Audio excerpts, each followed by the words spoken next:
Baiklah, kali ini teman-teman semua, kita akan memasuki acara yang ditunggu-tunggu, yaitu sharing session bersama narasumber kita, yaitu Christopher Sebastian. Oke, sekarang saya mau kasih tahu dulu, karena tak kenal maka tak sayang. Beliau adalah seorang pengusaha sukses kelahiran 11 Januari, seorang CEO dari Mako Group, sebuah perusahaan yang bergerak di bidang kaca film. Bisnisnya sendiri bermula dari 2010 yang hingga Ini udah akhirnya di-unmute belum sih? berkembang pesat dan Jadi menjadi sambil Mako nge-unmute. Group. Ternyata nih teman-teman, selain bisnis di bidang otomotif, Pak Kris juga memiliki bisnis di bidang kuliner. Mungkin ada yang tahu ayam bebek angsa masak di kuali. Tahu dong ya, yang sudah mencapai 30 cabang. Keren. Ada Me and You, ada Pandalisius, dan masih banyak lagi. Baiklah, tanpa berlama-lama lagi, kita akan sambut. Inilah dia seorang CEO dari Mako Group, Bapak Christopher Sebastian. Halo Pak Kris. Halo, ya teman-teman semua. Ya, itu memang 3 bulan pertama masa-masa pandemi, masa-masa terberat kita. Betul. Kalau didengerin dari ceritanya, yang outlet ini harus tutup, harus turun omset 50% tuh rasanya, waduh, mungkin itu juga dialami oleh beberapa teman-teman juga yang ada di sini. Tapi bagaimana untuk Mako Group ini menyikapi si tantangan terbesar itu untuk tetap gigih gitu, untuk bisa menghadapi pandemi ini? Silakan, Mas. Ya, jadi pada saat itu kita sebagai pengusaha otomatis mempunyai beban yang cukup berat ya, karena selain kita juga ya pasti semua orang pertama kita ada keluarga, kita juga punya bisnis, berarti kita juga ya ada beberapa kredit juga yang harus tetap berjalan ya. Terus kita juga ya kita Bubar. pasti kita juga punya staff, kita punya karyawan yang harus tetap kita juga hidupi. Jadi nggak mungkin juga kita semena-mena memberhentikan staff atau memotong gaji mereka karena tidak mau dengan kondisi ini, dan mereka juga butuh, mereka juga punya keluarga, mereka juga punya cicilan. Nah, otomatis pada saat itu saya harus berusaha bagaimana supaya perusahaan ini bisa terselamatkan. Jadi yang saya lakukan adalah pada saat yang pertama kali saya lakukan adalah shifting. Jadi saya masuk ke industri kesehatan pada saat itu. Jadi karena saya memang nggak ada background di industri kesehatan, tapi memang ini terbantu karena HIPMI. Jadi karena di HIPMI ini juga banyak teman-teman pengusaha di berbagai bidang, dan kita semua juga saling support, ini cukup dekat saling support. Akhirnya kita bekerja sama dengan teman-teman yang memang sudah lama di industri kesehatan, ya sistemnya seperti trading aja. Jadi saya waktu itu 3 bulan, kurang lebih 2-3 bulan, saya menjalankan ya bisnis masker semuanya itu ya, banyak ya. Nah kita masuk di situ masker 3M, waktu itu saya main banyak masker 3M, lalu ya banyak deh sampai pengukur suhu kita impor banyak ya, kita banyak menjual barang-barang yang memang dibutuhkan pada saat itu di masa pandemi di industri kesehatan, dan terselamatkan kurang lebih omset kurang lebih 2-3 bulan perusahaan saya terselamatkan berkat shifting masuk di industri kesehatan itu. Dan itu mayoritas memang dari teman-teman HIPMI, kolaborasi dengan teman-teman HIPMI. Jadi bersyukur kurang lebih sampai sekitar bulan April, Mei Juni, ya sekitar bulan Mei Juni itu omset perusahaan masih cukup bisa untuk menggaji atau semua karyawan kita tanpa kita harus melakukan pengurangan. Nah, setelah kita melakukan shifting, yang kedua kita mulai melakukan adaptasi. Karena pada saat itu sudah mulai keluar new normal ya. Jadi terus melakukan semua bisnis kita dengan cara-cara new normal. Cara-cara new normal yang pertama adalah bisnis kita harus benar-benar bisa di-online-kan, dan kita harus benar-benar fokus di online. Jadi kita banyak mempelajari tentang kemungkinan ghost kitchen, virtual masuk lebih banyak, fokus bagaimana membuat produk-produk kuliner kita lebih banyak bisa berkembang di GrabFood, Grab Kitchen atau GoFood. Jadi kita lebih fokus di situ sih pada saat itu. Jadi shifting dan adaptasi yang saya lakukan pada saat itu. Oke, aku setuju banget sih Mas Kris ya, karena mungkin beberapa hal untuk menyikapi tantangan terbesar di era pandemi selain shifting, beradaptasi juga harus berinovasi. Bener banget tadi jual apapun kayak misalnya masker atau termogan atau dan yang lainnya. Saya juga pernah sih waktu itu sempat jualan kopi di saat MC-MC sepi. Ya, udahlah jadi curhat. Oke, baiklah. Kali ini tentunya teman-teman aku juga mau ngasih tahu nih. Ternyata Mas Kris ini selain jadi pelaku usaha, saya melihat Mas Kris ini mempunyai passion lain, yaitu sebagai aktor film. Nah, yaitu film pendek berjudul Crazy Fast Indonesian 2. Nah, sebenarnya itu filmnya tentang apa sih? Kita jadi penasaran nih, karena jujur aku belum nonton nih Mas Kris. Dan karena Mas Kris ini sebagai pengusaha, kok bisa jadi aktor? Jangan dulu dijawab, karena kita akan sama-sama mengajak teman-teman semua untuk sama-sama menyaksikan terlebih dahulu. Inilah dia video sedikit tentang Crazy Fast Indonesia 2. Selamat menyaksikan. Siapa target kita? Sosok ini memiliki code name CRK. Ada satu cara yang sedang disiapkan, namun butuh dana yang tidak sedikit.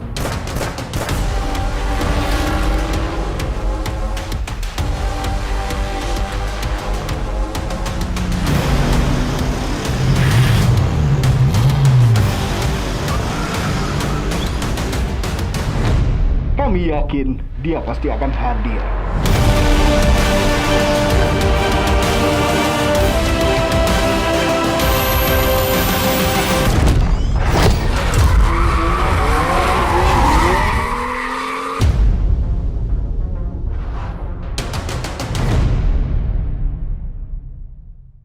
Di sini teman-teman juga semua senyum-senyum, kayaknya pada pengen dari pengusaha jadi aktor. Gimana sih caranya, ceritain sedikit dong.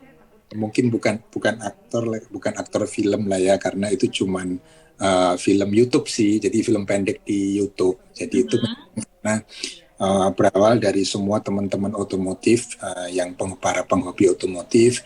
Kita pengen punya satu karya dan pengen punya sesuatu yang dikenang lah ya, suatu saat nanti. Kan memang jarang selama ini ada film yang memang benar-benar bergenre otomotif ya.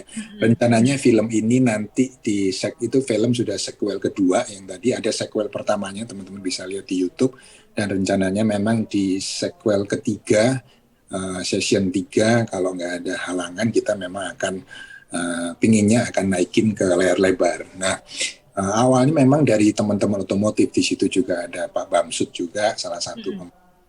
Memang semua penghobi otomotif ya, kita ngobrol-ngobrol gimana nih kalau kita bikin sesuatu yang bisa ada kenangannya, yang keren, yang bisa terkenang selamanya. Ini kita coba bikin film itu, dan produser film itu teman kita juga, yaitu Carok dari CRK Picture.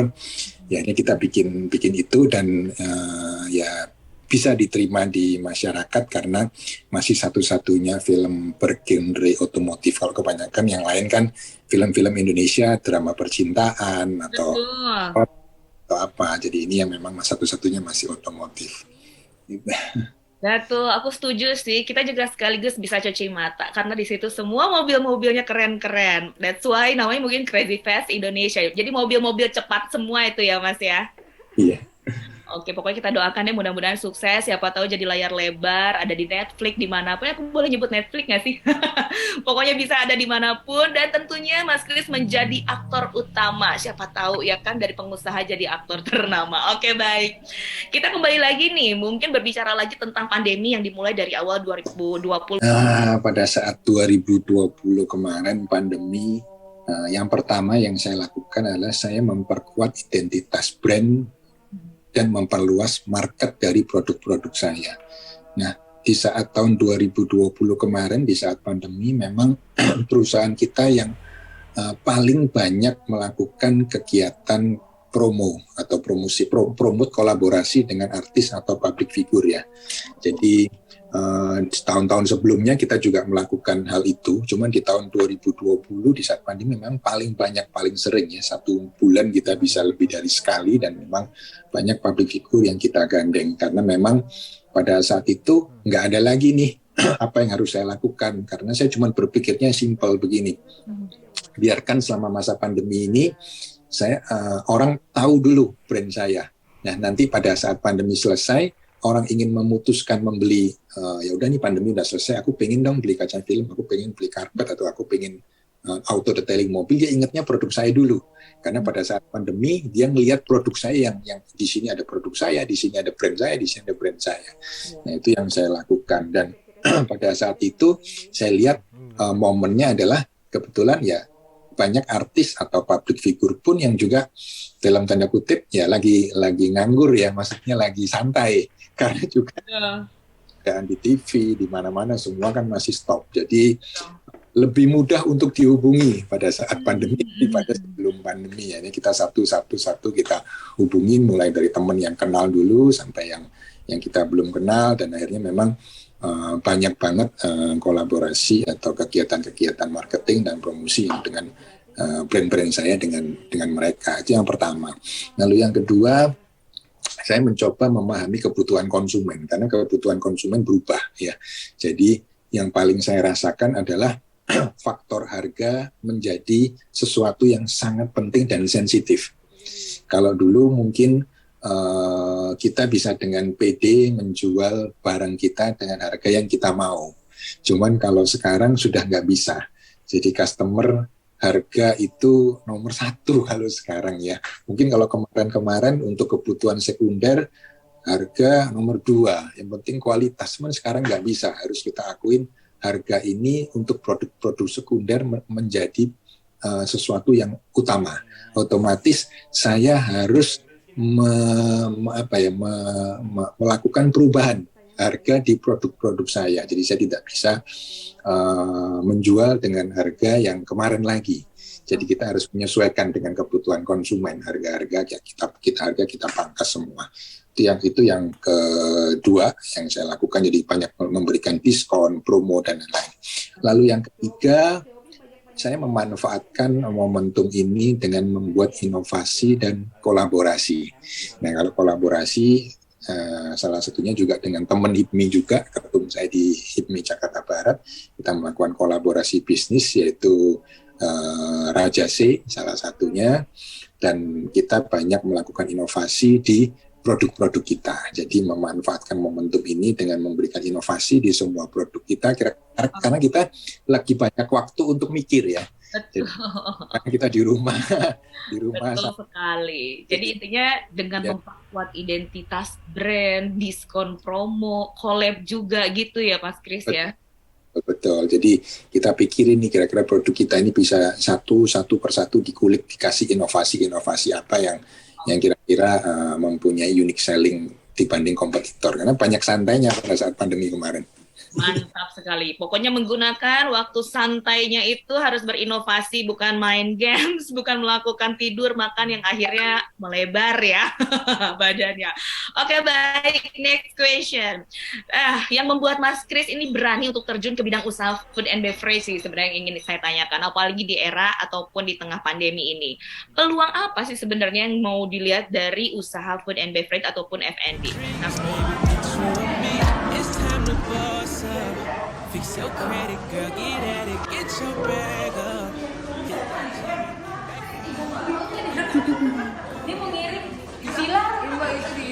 Orang pakai masker berarti pas masa pandemi betul, tapi kok rame banget orang-orang makan di situ. Berarti memang kalau bikin F&B di masa pandemi itu bukan halangan sebenarnya ya? Atau gimana sih Mas Ri? Silakan ceritakan dong. Iya. Jadi memang kita melakukan standar standar prokes ya. Bahkan pada saat opening kemarin ya sempat ada dua kali opening kita yang ya sempat sampai viral masa pandemi, karena yang saya lihat pada saat itu hanya cuman 3 industri yang pada saat itu jalan di masa pandemi. Yang pertama yang pasti industri kesehatan ya. Sekarang yang berkaitan dengan industri kesehatan, masker dan lain-lain itu laku atau jalan. Lalu yang kedua industri telekomunikasi. Nah, dari 3 industri itu, mulai dari kesehatan saya sudah saya jalan kurang lebih 2-3 bulan. Ya, bukan menyerah, tapi saya rasa ini bukan passion saya di industri itu, karena ya saya juga ada mengalami kerugian meskipun ada keuntungan juga karena persaingan yang sangat banjir ya. Sangat ketat sekali ya. Banjir sehingga kita masukin barang modal 1.000, nggak lama modal seorang lain juga sudah jual harga 1.000 sehingga kita jual harga modal pun juga nggak laku karena terlalu banyak persaingan dan barangnya hampir sama semua. Dan kita untuk di industri telekomunikasi, apalagi saya tidak punya background di situ. Dan yang ketiga adalah F&B, karena semua orang tetap butuh makan ya, meskipun industri F&B juga mengalami penurunan, tapi bagaimanapun orang tetap butuh makan. Oke, bentar dulu, mohon maaf aku potong dulu karena kita akan sama-sama menyaksikan kembali nih. Ada satu lagi video, kita sama-sama menyaksikan. Silahkan.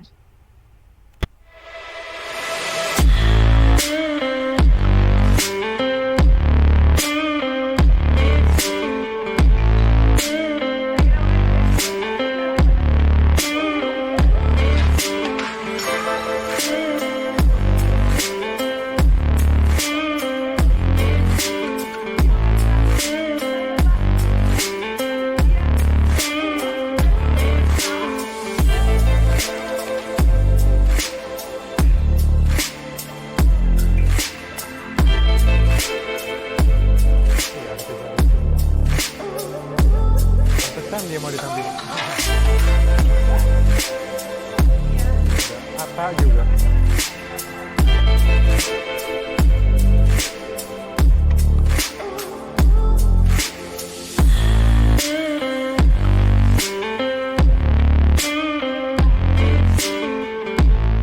Nah, Raja Stay itu pembukaan di mana tuh sampai sold out juga, rame juga, dan tentunya dihadiri oleh public figure ya. Ya pada saat itu kita pembukaan yang pertama yang di video itu di Kemang ya. Kita buka hotel. Kemang ya. Kalau boleh tahu itu tahun kapan? Langsung. Itu kita buka di 19 Desember 2020. Soalnya makin ke sini 2021, 2022 tuh makin menjamur yang namanya makanan stay sapi atau stay yang lain, betul nggak sih? Ini kayak semacam trendsetter gitu ya nggak sih, Mas? Iya, betul sekali. Nah, jadi pada saat itu saya memutuskan untuk berkolaborasi dengan public figure. Mungkin banyak yang bertanya atau banyak yang memberikan statement bahwa oh ya udah pasti kalau dengan public figure otomatis pasti rame. Kalau dengan public figure pasti sukses ya.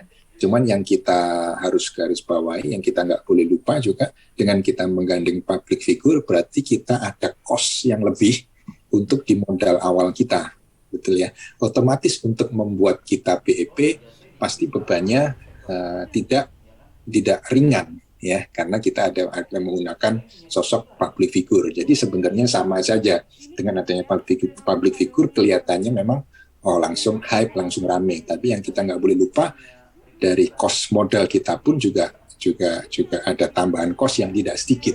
Otomatis untuk kita proses menuju ke balik modal atau BEP juga tidak mudah, tidak seringan yang kita tanpa public figure. Nah,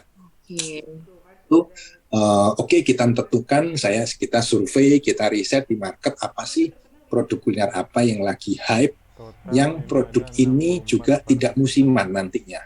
Jadi tidak akan meluncurkan satu produk makanan yang musiman, yang mana ini hype-nya cuma sebentar aja. Setelah itu habis ya. Jadi akhirnya setelah kita riset kita menentukan produk sei sapi. Nah, meskipun sampai sekarang pun banyak produk sei sapi, cuman sei sapi dari Raja Sei ini mempunyai keunikan dan mempunyai standar yang berbeda tetap daripada yang lain.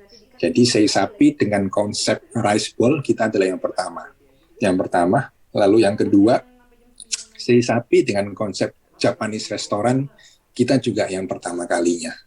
Lalu kita punya kelebihan di satu, kita kulik di produknya, yaitu kita punya kangkung crispy. Nah itu yang tidak ada di sei lain. Meskipun sekarang juga sudah banyak yang mencontek, tapi rasanya tidak kan kita. Jadi pada saat kita turun pada saat kita launching Raja Sei, sebelumnya sudah ada 2-3 brand produk sei sapi lain yang juga terkenal dan sudah cukup lumayan besar dan lebih dulu dibanding kita. Nah, pada itu Jadi begitu kita launch, kita tampil berbeda dari 3 yang lain, sehingga dari situ ya cepat, naiknya sangat cepat sih. Betul sekali. Ini bisa dibilang, Mas Kris, sebenarnya ini adalah tips dan trik dari marketing. Nah, berbicara dengan tips dan triksnya marketing, kita akan sama-sama melihat terlebih dahulu. Ini dia ada video 5 strategi bisnis. Silakan.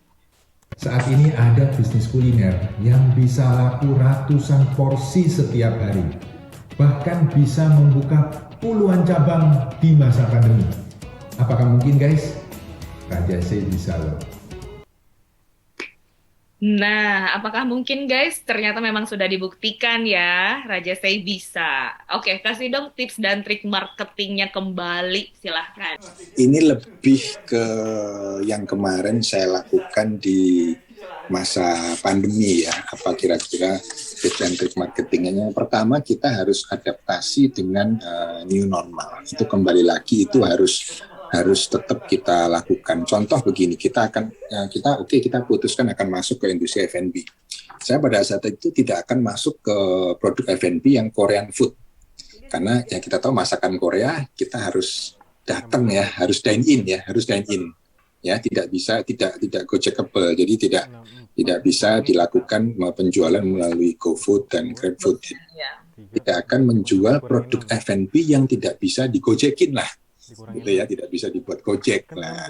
Atau saya membuat satu produk F&B yang terlalu riskan untuk penurunan rasa dan kualitasnya jika perlu melalui proses delivery atau Gojek. Nah, jadi benar-benar saya perhatiin bahwa new normal dengan online yang harus bisa mutlak dilakukan penjualan online melalui Gojek, GrabFood. Nah, itu harus saya tentukan produknya benar-benar bisa sesuai dengan standar seperti itu. Lalu yang kedua adalah go digitalnya. Jadi saya lakukan semuanya itu fokus di digital atau media sosial. Jadi konten-konten di media sosial, lalu TikTok, lalu, ya terutama di Instagram dan TikTok ya, itu sangat-sangat kita perhatikan. Jadi bukan sekedar posting, bukan sekedar masukin promo dan lain-lain, tapi supaya bagaimana ada interaksi di media sosial kita, itu harus benar-benar kita perhatikan. Lalu yang ketiga, yang pasti tipsnya adalah kita jangan takut melakukan hal baru. Oke. Jadi jangan takut mencoba atau melakukan hal-hal yang baru yang sesuai dengan tren yang sekarang. Ya. Terkadang orang enggak deh, gua nggak mau deh ikut gitu, nggak mau deh. Ya kalau nggak mau ya kita nggak akan bisa dilihat ya. Jadi kalau sekarang misalnya contoh trennya TikTok sekarang, ya kalau dulu orang nggak mau, apa sih TikTok, ya mohon maaf mungkin orang-orang jaim ya dengan ya gitu nggak mau ya, tapi nggak bisa karena sekarang, dan kita lihat TikTok bukan cuma sekedar joget, udah ada edukasinya, udah ada banyak banget gitu loh perkembangan, dan mau nggak mau kita harus masuk ke industri itu. Lalu yang keempat dari saya mungkin adalah sekarang dunia udah canggih banget, udah banyak tools, udah banyak software, sudah banyak aplikasi-aplikasi yang bisa mendukung perusahaan kita untuk lebih efisien. Nah, ini penting banget. Jadi ini harus kita gunakan ya. Contoh banyak banget sih. Contoh kayak misalnya tools untuk software keuangan, tools untuk mencari karyawan dan lain-lain ya. Jadi banyak banget kalian kalau ulik, coba kalian lihat kira-kira di usaha kalian ini apa kira-kira. Jadi simpelnya begini, kita bisa menggantikan peran karyawan kita dengan software atau tools ini. Ya, banyak sekali ya, otomatis kita akan menghemat ya, menghemat lebih efisiensi, dan cara kerja tools dan software ini lebih bagus, lebih detail daripada cara kerja manusia. Nah, jadi kita harus ngikutin kira-kira tools atau software apa yang bisa mendukung untuk bisnis kita harus pakai itu. Betul, setuju banget sih, karena yang sekarang dilakukan kita memang harus melek sosial media juga ya. Selain kita rebranding self, ya kita juga kalau ada usaha, kenapa enggak orang jadi lebih mengenal sebenarnya apa sih brand yang sedang kita pasarkan. Oke, kalau begitu kita akan berbicara sedikit nih sempat saya lihat juga di IG-nya Mas Kris, ada dapat konten menarik. Konten yang sewaktu itu collab bersama Atta Halilintar. Selamat datang di AHG Race episode Mobil Bersejarah. Kalau kau Kris sendiri, Ya, jadi setelah dicat dengan velcot, kan banyak orang bilang, wah kalau catnya Dove nggak bisa di coating. iya betul. Nah, ini sudah kita buktikan kalau cat Dove itu di coating warnanya dia tetap Dove. Ya, tujuan di coating di sini adalah supaya catnya ini dia awet, terkena panas, hujan, oksidasi, debu dan lain-lain. Dan dia juga nggak gampang berjamur. Nah, kalau kalian lihat di sini, jadi coatingnya ini nggak merubah cat ya. Jadi kita coating dengan top coat, dengan safir serum coating. Jadi coatingnya ini tetap, jadi Dove-nya ini tetap ada dan sama sekali tidak membuat warna Dove-nya ini berubah. Inilah before-nya.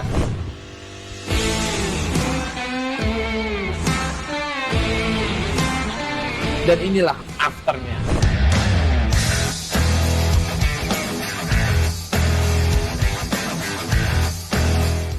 Sebenarnya mahal nggak sih sama Atta kalau collab gitu? Ceritain dong Pak Kris, gimana tuh serunya kemarin waktu collab?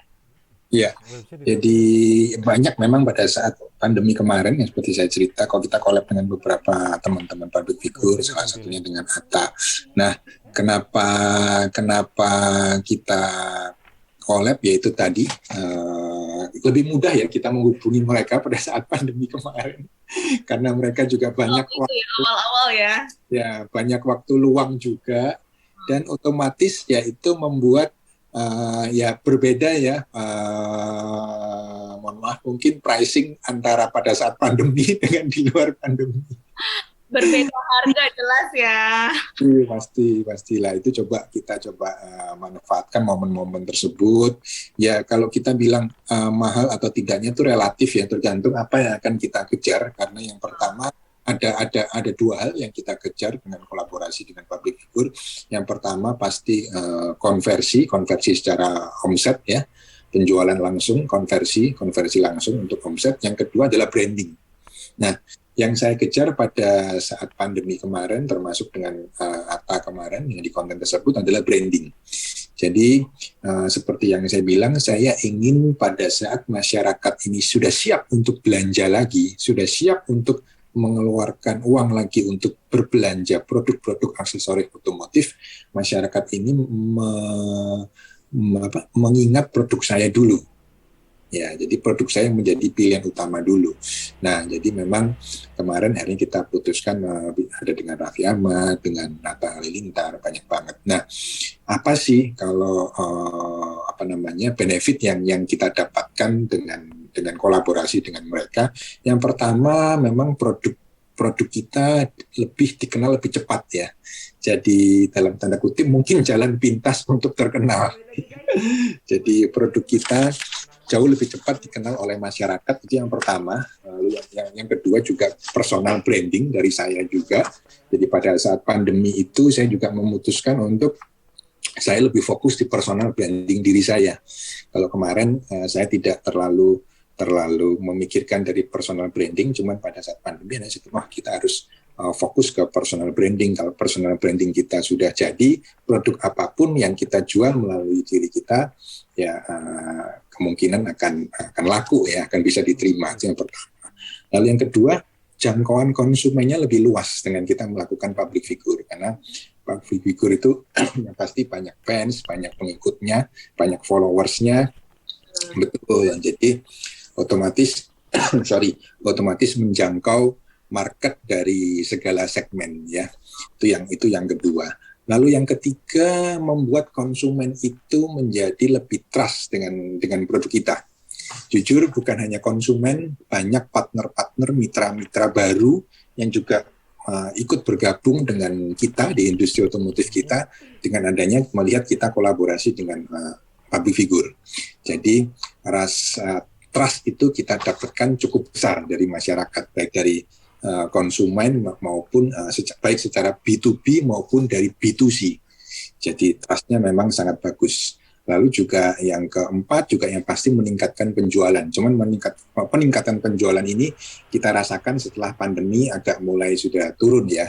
Jadi pada saat pandemi sih tetap aja nggak ada penjualan signifikan. Jadi kita cuman branding aja. Nah, lalu yang terakhir adalah yaitu BEP ya. Jadi kalau dengan adanya public figure, terutama kita untuk bisnis salon mobil kita menjual secara kemitraan. Jadi itu akan membantu dari mitra-mitra kita untuk mendapatkan BEP atau balik modalnya mereka lebih cepat karena dukungan promosi dari kita. Gitu. Okay. Lalu feedback yang kemarin didapat apa Pak? Setelah berkonten dengan AHA. Oke dong Pak ya, banyak dong ya karena dia kan subscriber terbanyak juga se-Asia Tenggara. Oke dong Pak ya. Oke banget sih, bahkan kemungkinan akan ada kolaborasi lain dengan AHA nantinya. Ditunggu aja teman-teman. Keren. Ini pasti pada tepuk tangan nih, cuman nggak kedengeran aja nih yang lain. Oke, baiklah. Kali ini sebenarnya apa sih Pak yang harus dilakukan oleh pengusaha, terlebih lagi untuk para pengusaha muda yang mungkin baru memulai juga nih Pak usahanya. Nah, ketika usahanya masih baru, ketemu sama pandemi dan harus mengalami krisis, ini apa yang harus dilakukan pertama kali? Mungkin karena masih baru, mungkin belum bisa untuk collab bersama public figure seperti AHA. Nah, kira-kira apa yang harus dilakukan? Jalan yang lain silakan. Ya, yang pertama yang harus dilakukan dan yang harus tetap ada yang pertama semangat. Semangat. Semangat ini efeknya kemana-mana. Jadi kalau kita udah kena masalah, udah kena problem, udah kena pandemi, kita udah drop, kita nggak ada semangat untuk maju, ya sama aja ya. Mungkin kita mau kasih tips atau kita kasih jalan apapun ya nggak akan berjalan. Jadi yang pertama kita harus punya semangat untuk mencari solusi akan masalah ini. Jadi semangat itu teman-teman harus ada. Kira-kira solusinya apa sih? Kita cari masalahnya di mana. Produk kita sekarang dengan adanya pandemi ini kenapa nggak bisa diterima?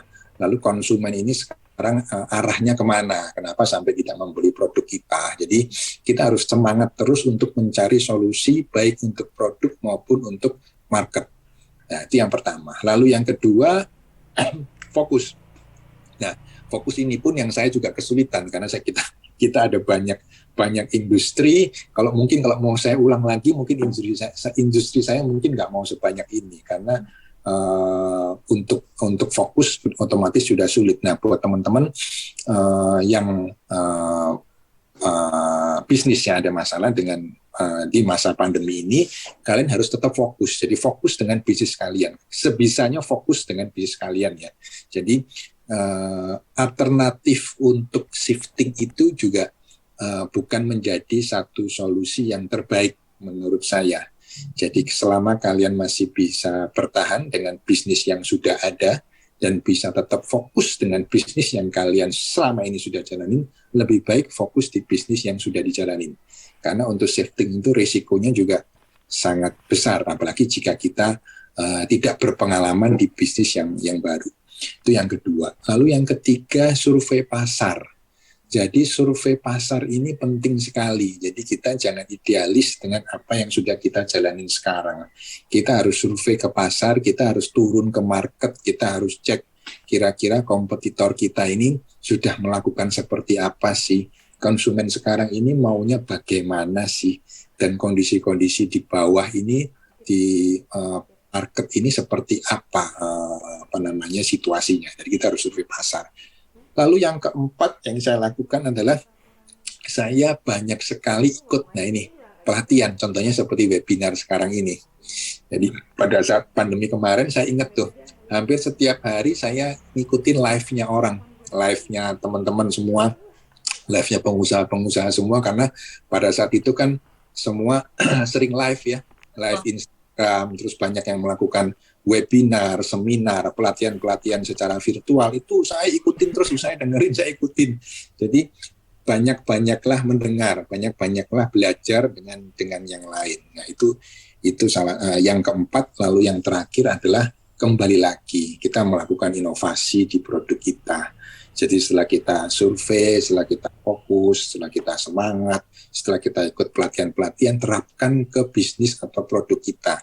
Produk kita ini apa yang perlu dirubah, inovasi apa yang harus dilakukan, unique selling apa yang perlu ditambah di produk kita supaya produk kita mempunyai standar yang berbeda dibanding kompetitor kita yang lain.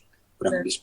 Tuh, semangat, fokus, survei pasar, ikutin webinar. Wah, lengkap sekali pokoknya. Yang pasti jangan sampai diam apabila para pengusaha muda sedang mengalami krisis. Nah, satu lagi deh pertanyaan terakhir dari saya sebelum nanti kita akan buka sesi tanya jawab dari semua teman-teman yang dari tadi sudah mengikuti seri session ini.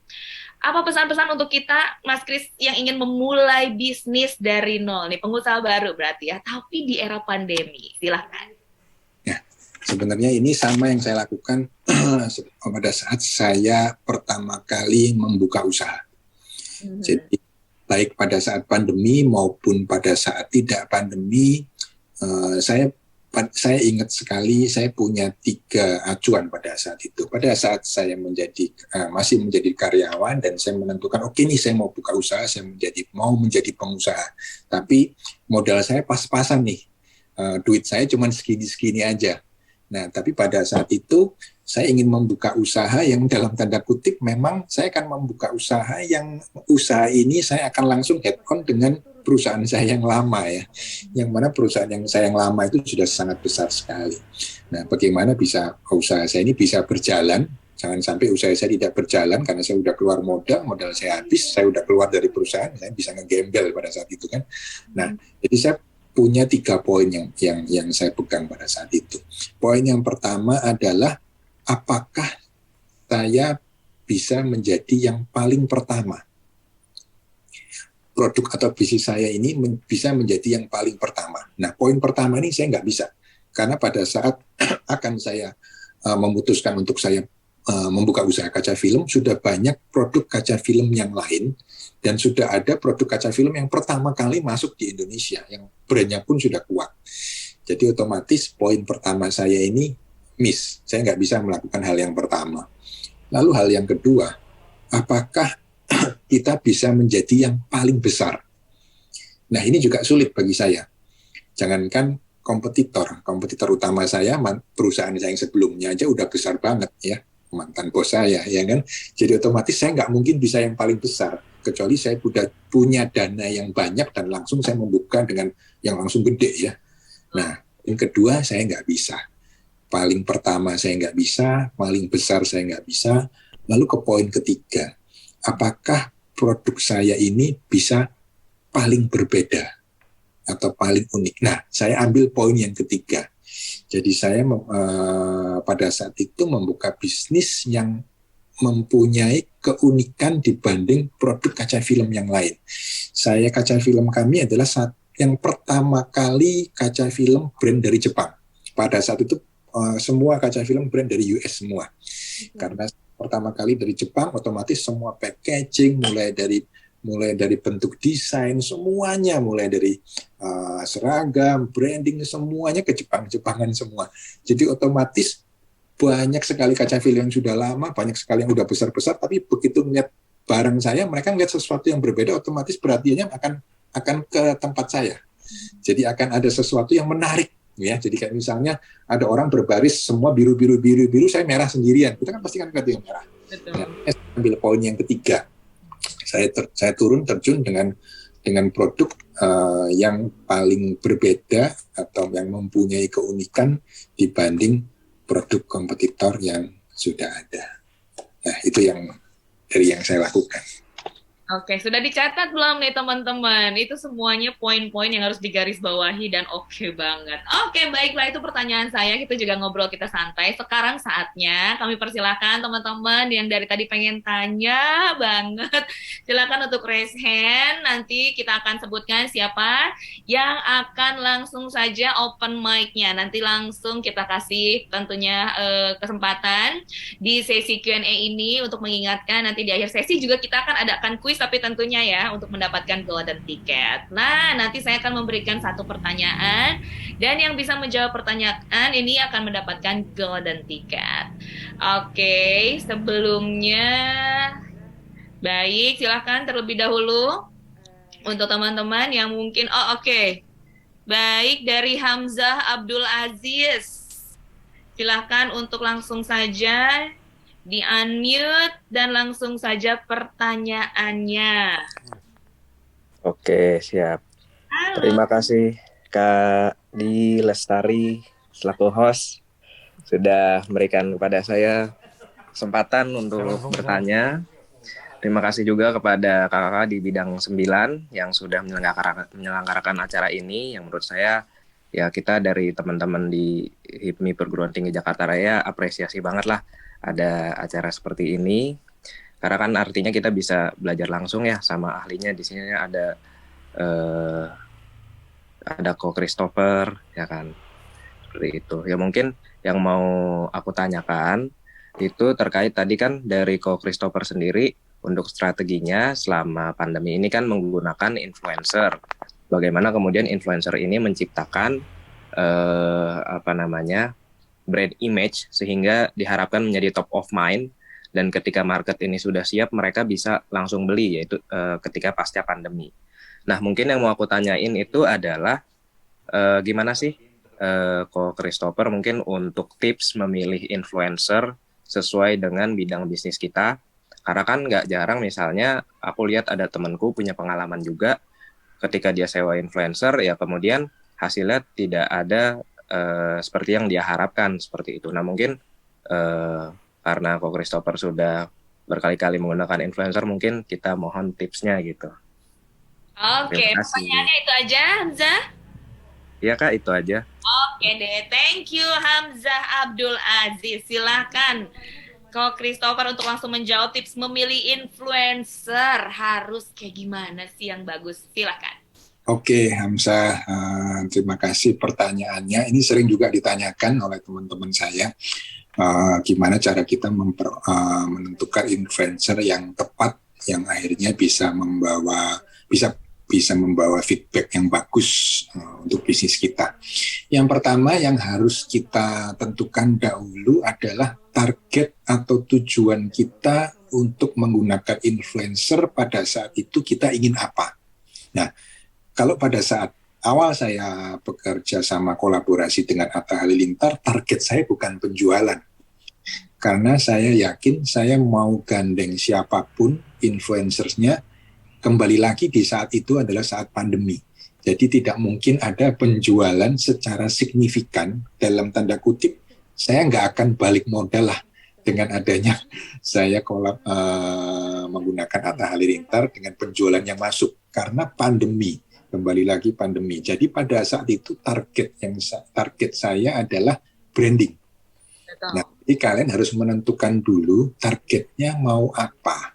Kalau kalian targetnya mau branding dan kalian targetnya mau penjualan, itu adalah bisa menggunakan itu adalah influencer yang berbeda. Contoh begini. Jadi kalau mungkin mengira bahwa menggunakan influencer atau artis top udah pasti penjualan saya bagus, udah pasti penjualan saya banyak. Itu bisa ya atau bisa tidak, bahkan bisa tidaknya lebih besar. Karena apa? Contoh kita sendiri ya, kita melihat mungkin saya nggak usah sebutin nama artis-artis yang top lah ya, kita melihat media sosialnya lalu mereka memposting barang atau jasa yang mereka promosikan. Kita pasti tahu itu adalah iklan, itu adalah endorsement, betul ya? Itu adalah endorsement. Jadi kita nggak mungkin bilang itu real. Jadi misalnya artis A menggunakan produk apa atau dia makan produk apa lalu dia bilang enak, atau dia menggunakan produk apa di wajahnya skincare lalu dia bilang bagus. Kita tahu, semua orang juga tahu itu adalah endorsement. Itu adalah iklan, dalam tanda kutip itu adalah iklan ya. Berbeda dengan influencer yang mikro atau nano. Ya. Kalau kita melihat media sosial influencer yang mikro atau nano, atau influencer yang namanya kita tidak kenal, lalu mereka memposting sesuatu, masyarakat pasti mengiranya itu bukan iklan, itu adalah real. Jadi otomatis daya tarik untuk membelinya, kemungkinan untuk percaya akan produknya lebih besar, karena tahu itu bukan iklan. Yang terpenting bagaimana konsep iklannya atau advertise-nya itu harus ada contoh gini, before after. Misalnya produk perawatan wajah, berarti kalian harus memberikan before after-nya. Karena orang melihat postingan itu, orang tidak melihat influencer-nya, tapi mereka melihat hasil dari produknya.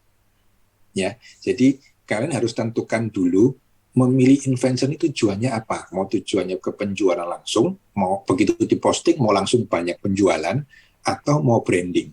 Nah, setelah kalian tentukan, kalian harus cek. Belum tentu juga influencer top tidak bisa menimbulkan penjualan yang bagus. Banyak juga influencer yang bisa membuat penjualan bagus. Kalian harus lihat market influencer ini seperti apa. Target market atau follower atau netizen.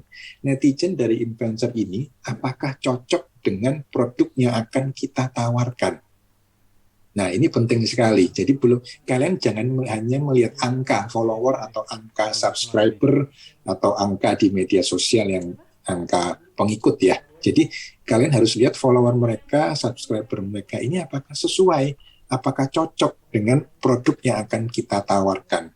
Kalau subscriber atau netizennya cocok, otomatis produk kita akan dimakan oleh followernya mereka. Nah, itu yang terpenting. Jadi tentukan dulu target marketnya, seperti target tujuannya kita mau menggunakan influencer itu apa, lalu cek target follower dari mereka apakah sesuai dengan target market yang kita inginkan. Itu. Baiklah, karena kita juga harus melihat waktu nih Mas Kris, jadi mungkin nanti boleh ya jawabnya agak singkat-singkat karena ini pertanyaannya banyak sekali yang udah raise hand, oke. Mas Bagus Mahardika, silakan langsung saja Mas Bagus, pertanyaannya singkat saja biar langsung dijawab oleh Mas Christopher, silakan. Oke, terima kasih sebelumnya. Terima kasih kesempatannya Mbak Di. Kemudian selamat malam Pak Kris dan juga teman-teman semuanya. Perkenalkan, sebelumnya saya Bagus Mahardika Pratama. Saya dari HIPMI UI bidang 2. Dan pada kesempatan malam ini saya mau izin bertanya ke Pak Kris. Jadi singkat cerita Pak Kris, kebetulan banget kemarin tanggal 9 Januari saya mendirikan usaha pertama saya yang kebetulan lagi sama dengan bidangnya Pak Kris, yaitu bidang otomotif. Jadi saya mendirikan salah satu cucian mobil di daerah Semarang, namanya fastclean.smg kalau teman-teman mau lihat. Jadi gini Pak Kris, dalam mendirikan usaha, apalagi awal-awal mendirikan usaha itu kan salah satu, ya banyak naik turunnya ya Pak Kris ya. Dan salah satu bagian krusialnya itu kan SDM. Nah, yang saya mau tanyakan, bagaimana cara menghandle SDM, apalagi di worst case-nya mereka resign di hektik-hektiknya kita di awal pembukaan. Mungkin sekian aja. Baik, thank you Bagus. Silakan Mas Kris. Bagus, nanti DM Instagram saya karena Bagus buka cucian mobil ya. Nanti bisa kerja jadi reseller karpet mobil saya. Jadi itu tanpa modal, cuman menjadi reseller aja. Oke. Jadi bagaimana itu juga saya alamin ya. Pada saat kita pembukaan ternyata kita karyawan kita besok launching, besok grand opening, ternyata dia besok dia nggak ada atau nggak datang atau nggak masuk. Kita biasanya selalu mempunyai backup SDM yang mana kita harus mempunyai SDM dalam tanda kutip freelance. Nah, jadi memang pada saat opening, pada saat pembukaan, memang biasanya saya membuka bukan di hari-hari weekday ya. Kita membuka di hari-hari weekend, terutama hari Minggu, yang mana saya bisa mendapatkan tenaga backup freelance itu cukup banyak. Nah, itu memang tidak bisa dihindari. Saya sudah dengan cara apapun, resiko-resiko seperti itu tetap terjadi di tempat saya, itu tetap terjadi, tapi memang saya sudah ada backup. Jadi misalnya si A, si B, si C ini kalaupun nggak datang, saya bisa panggil DEF. Jadi DEF ini pun sudah ready dan sudah saya info, dan mereka sifatnya freelance. Itu yang pertama. Dan yang kedua, memang dari tim atau dari staff saya itu memang sudah bisa menghandle jika terjadi sesuatu, karyawan-karyawan ini tidak datang pada saat yang penting. Jadi tim saya, kita harus sudah punya tim inti yang bisa melakukan pekerjaan-pekerjaan yang kalau sekiranya pada saat itu mereka staff-staff itu nggak datang, tim inti ini bisa membackup. Jadi ada dua, saya sudah siapkan tim inti yang bisa membackup. Yang kedua adalah saya menyiapkan tenaga SDM freelance.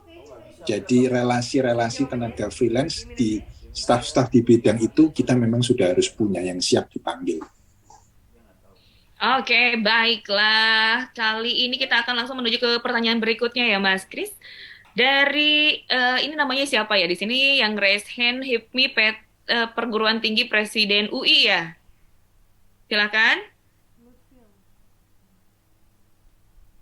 Monggo, langsung saja. Mungkin saya ya Kak. Saya bukan. Lutfi Hadi Nugroho ya. Iya betul, Lutfi Hadi Nugroho. Selamat malam, Kokris, Kak.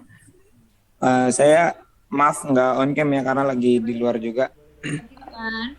Saya izin memperkenalkan diri, nama saya Lutfi Hadi Nugroho dari HIPMI PT Presiden University.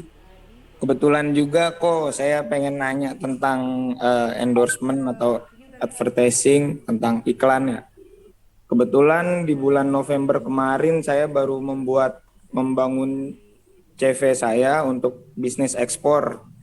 Nah kan kalau misalnya kita bisnis di bidang, bukan di bidang ya, maksudnya di lingkup Indonesia aja itu mungkin bisa kita influencer ataupun artis kita nge-endorse. Tapi kalau misalnya ini bisnis saya kan mencangkupnya luar negeri ya, kok. Itu ada tips and tricks sendiri nggak sih untuk bisnis ekspor sendiri? Karena memang saya juga baru terjun juga gitu. Terima kasih, Om Kris, Kak. Selamat malam. Malam, silakan, Mas Kris. Oke, untuk tadi Lutfi ya, terima kasih pertanyaannya. Jadi untuk bisnis ekspor berarti kan target marketnya kan di luar negeri. Nah, kita tinggal lihat orang luar negeri ini kalau ingin membeli barang kita itu dia melihatnya apa. Yang pasti dia kan butuh trust ya. Tadi harusnya saya nggak tahu tadi bisnis ekspornya tadi kurang detail, maksudnya produk yang diekspor atau jasa ekspor. Nah, orang luar negeri pun akan membeli produk kita untuk dibawa ke negaranya atau akan menggunakan jasa kita untuk mengekspor barang-barang di Indonesia ke sana. Yang pasti yang pertama dia pasti butuh trust. Jadi mereka butuh melihat mereka harus trust dengan perusahaan atau produk kita. Jadi bisa dengan membuat website, bisa dengan membuat media sosial, bisa dengan ikut untuk pameran-pameran yang sifatnya untuk ekspor. Nah, website ini penting banget ya, entah itu jasa perusahaan ekspor atau produk. Kalau orang luar negeri kan pasti lihat website ya, karena mereka nggak mungkin beli barang atau bayar sesuatu ke kita kalau kitanya juga ya cuman kenal by phone atau WhatsApp doang. Jadi website dari perusahaan atau website dari produk ini harus bagus, dan di website itu juga harus ada juga dari media sosial atau sekarang yang umum sih Instagram. Jadi website dan Instagram, terutama website ya, kalau dari saya yang diekspor ini harus penting, harus bagus, harus bisa mendukung, mulai dari desain dan lain-lainnya, dan sering ikut pameran-pameran yang sifatnya ekspor, itu mungkin. Oke, baik. Kita akan langsung menuju ke pertanyaan berikutnya. Kami persilakan Alvanda Hadi Pratama. Oke, makasih Mbak Di dan makasih Koki Sebastian atas penjelasannya. Banyak banget insight-insight yang saya dapat ya dari Zoom selama sejam ini. Yang mau saya tanyain ke Kokris adalah, kan Kokris ini bisnisnya kan kaca film untuk mobil gitu. Nah ini kalau boleh tahu salesnya itu lebih banyak dari B2B atau dari B2C kok. Dan kemudian kalau misalnya dari B2B, gimana cara Kokris untuk mendorong partner-partner, yaitu misalnya kayak bengkel kaca film itu untuk merekomendasikan pakai produknya dari Mako Film. Karena kan salesnya itu kan ada di tangan dari para partner-partnernya tuh, bengkel-bengkel kaca film. Itu sih kok. Terima kasih kok Chris dan Mbak Di. Oke, thank you Alvanda. Silahkan kok Chris. Oke, jadi bagaimana supaya toko-toko ini mau menjual barang kita? Yang pertama, pertanyaan pertama, kita kebanyakan B2B ya. Jadi 70% kita B2B, 30% kita B2C. Jadi memang pada saat awal kita fokusnya di distribusi atau grosir. Setelah kurang lebih 3 tahun, saya baru buka toko retail sendiri. Nah, gimana caranya supaya toko-toko ini atau bengkel-bengkel ini mau menjual produk kita? Yang pertama, yang pasti produk kita harus mempunyai kualitas yang bagus dibanding produk kompetitor. Jadi gampangnya pada saat itu, mudahnya pada saat itu, awal saya ingat pertama kali saya mengeluarkan produk kaca film, bagaimana prinsip saya pada saat itu simple, bagaimana saya bisa menang dari mantan bos saya. Itu aja kan prinsipnya. Dan itu sebenarnya simpel banget. Bagaimana kita bisa mengeluarkan atau mempunyai produk yang lebih bagus, tapi dengan harga yang lebih murah.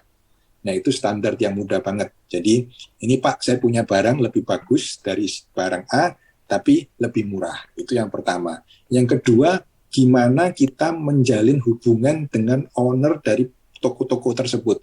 Nah, pasti namanya orang dagang, yang pasti mereka semuanya maunya cuan. Maunya semuanya profit, ya. Jadi, kita punya barang sudah bagus. Kita punya barang sudah lebih murah dari kompetitor.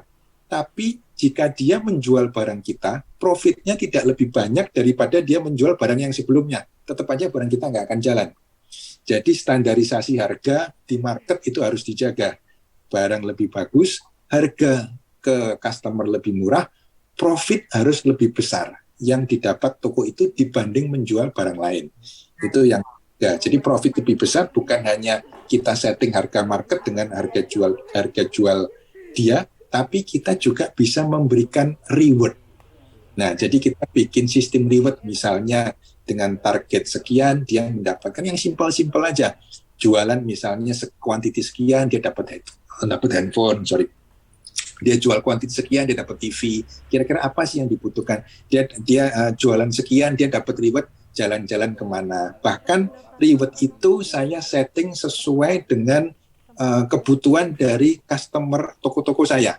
Misalnya contoh, ada toko yang ya mungkin umurnya udah tua, nah mungkin saya kasih rewardnya jalan-jalan ke Eropa, ya kan, yang namanya orang udah tua, mungkin ya dia mau rewardnya misalnya mobil, bahkan kita sampai kasih mobil, kasih motor, kan motor bisa untuk operasional staff-staffnya. Jadi dengan mereka menjual barang kita setiap hari, mereka ada yang dikejar. Oh nih saya mau ngejar nih, saya tahun ini, saya semester pertengahan tahun ini saya mau dapat hadiah motor nih dari Mako, makanya saya harus jualan. Jadi itu pemicu semangatnya mereka. Jadi kasihlah reward ke rekanan-rekanan bisnis kita supaya ada semangat untuk mereka menjual barang-barang kita.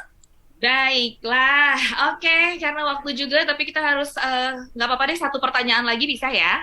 Oke, yuk bisa yuk dari Febriani Nasution, silahkan. Singkat aja pertanyaannya, nanti biar dijawab juga singkat, karena waktu juga. Silahkan Febriani. Terima kasih Kak. Perkenalkan nama saya Febriani Nasution. Bang, saya izin bertanya Bang. Untuk pembisnis pemula nih Bang, gimana sih cara kita supaya bisa mendapatkan kepercayaan dari orang-orang, sedangkan kita kan baru terjun di dalam usaha kan Bang, dan juga Bang gimana cara kita bisa membuat pelanggan kita itu betah Bang, betah dengan produk kita, sedangkan produk kita agak lebih mahal dikit dari pesaing. Terima kasih Bang. Produknya di Febriani, produknya apa ya? Baju Bang. Oke, baju ya. B2B atau B2C? B2B Bang. Nah, oke, B2B ya. Jadi bagaimana membuat B2B, berarti partner ya, mitra partner kita percaya sama kita. Sebenarnya bukan membuat dia percaya sama kita dahulu, tapi bagaimana kita memberikan kepercayaan kita kepada mereka dahulu. Jadi kalau kita pertama kali kita start, contoh seperti saya pada saat itu start, saya sulit untuk membuat customer saya B2B percaya sama saya. Justru yang ada saya dianggap sebelah mata. Semua bilang ke saya, kamu bertahan berapa lama sih bisa ngelawan bos kamu?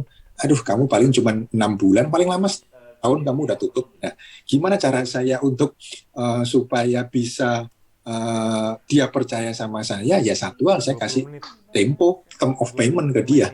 Jadi saya memberikan kepercayaan barang saya kepada mereka. Nah, jadi mereka tidak usah mengeluarkan modal dahulu untuk mereka menjual barang saya.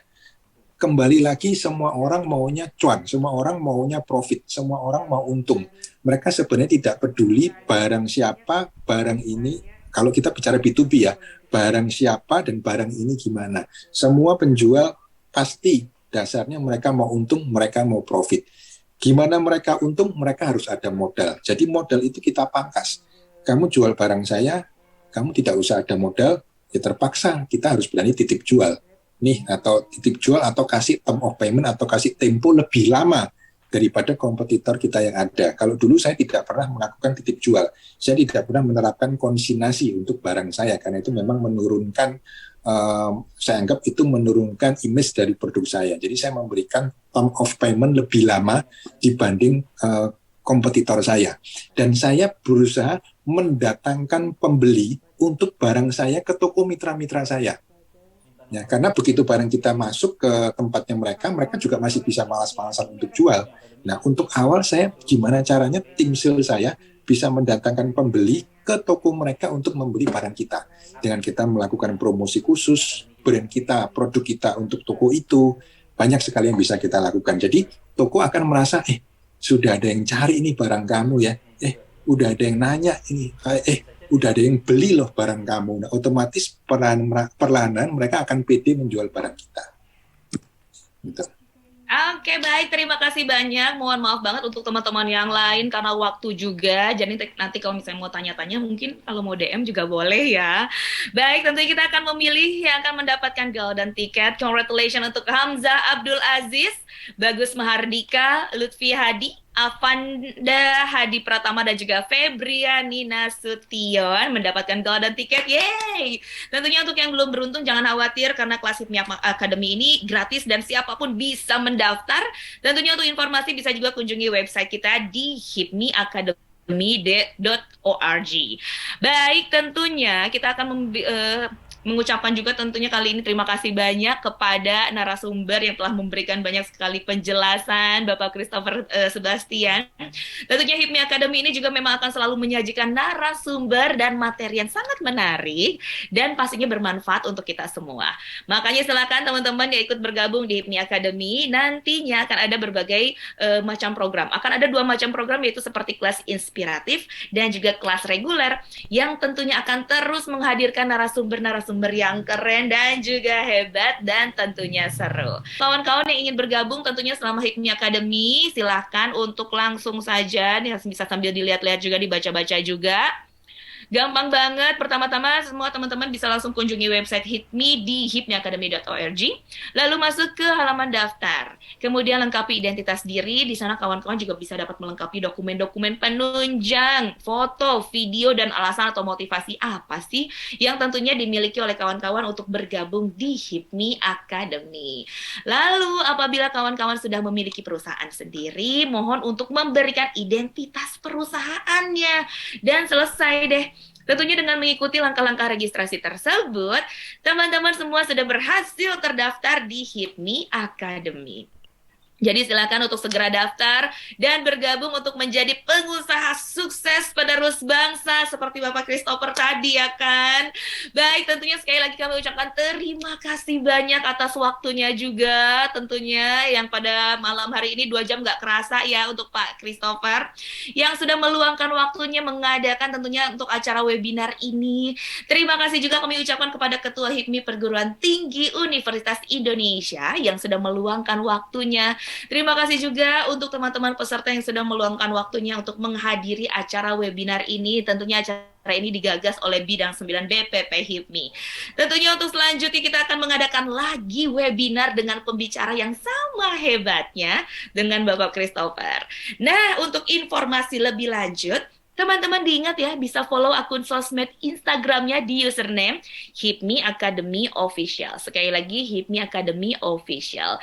Baiklah, tentunya saya Dilestari pamit undur diri. Salam sehat untuk Anda semua. Please, protokol kesehatan prokesnya tetap dijaga, bukan 3M tapi sudah jadi 6M. Mudah-mudahan kita semua sehat-sehat. Untuk yang lagi sakit, mudah-mudahan diberikan kesembuhan. Baiklah, tentunya Dilestari pamit undur diri. HIPMI Academy, jemput mimpimu di masa muda. Salam sehat semuanya, bye!